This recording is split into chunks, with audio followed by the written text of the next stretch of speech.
menarik dan penting. Berita jurnal. Oke, ini yang selang ya. Berita adalah laporan peristiwa yang aktual. Apa lagi Pak?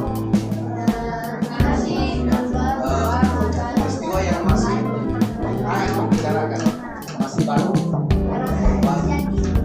Kalau sudah banyak yang memberitakan, kemudian hari ini baru Anda ingin menulis beritanya, itu sudah tidak aktual lagi.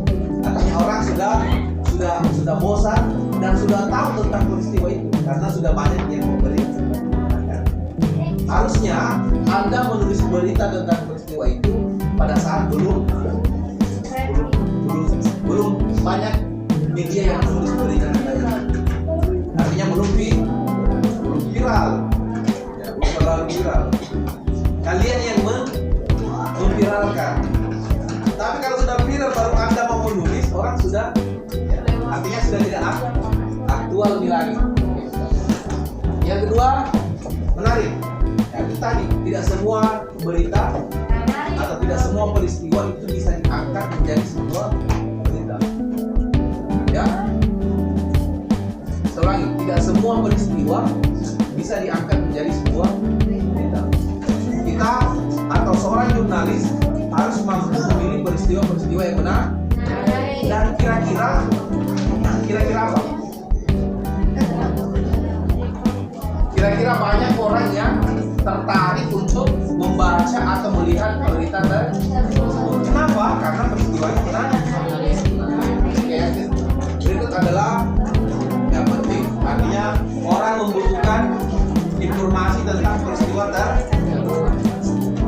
Berita juga disebut sebagai informasi mengenai segala sesuatu yang menyebar luas ke masyarakat. Artinya berita itu memang harus dipublikasikan supaya masyarakat itu bisa mengakses. Makanya ada yang namanya media cetak, koran, dan koran itu diperjualbelikan di masyarakat. Ya. Atau YouTube, sekarang sosial media beritanya diupload di YouTube, di TikTok, di Facebook. Hanya tantangannya sekarang banyak berita-berita yang hoax. Apa itu hoax?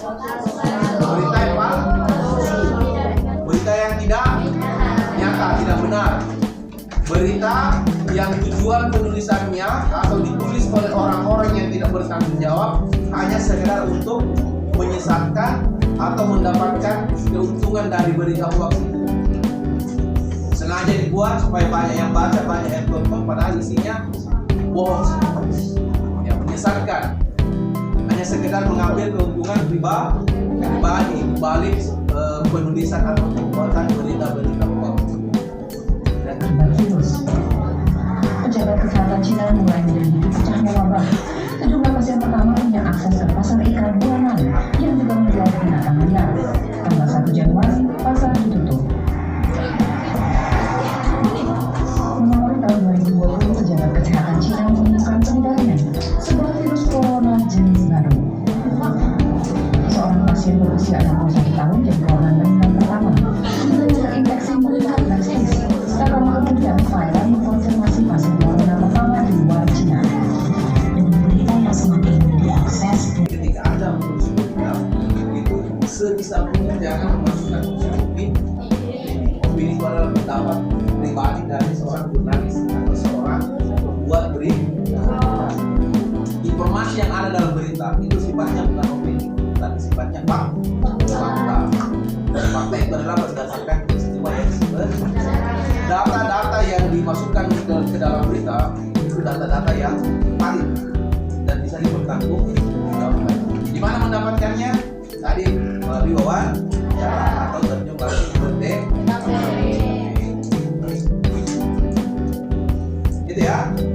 Sekali lagi, informasi dalam berita itu bersifat fakta, bukan bersifat opini. Tadi kronologis baru kita sampaikan kan?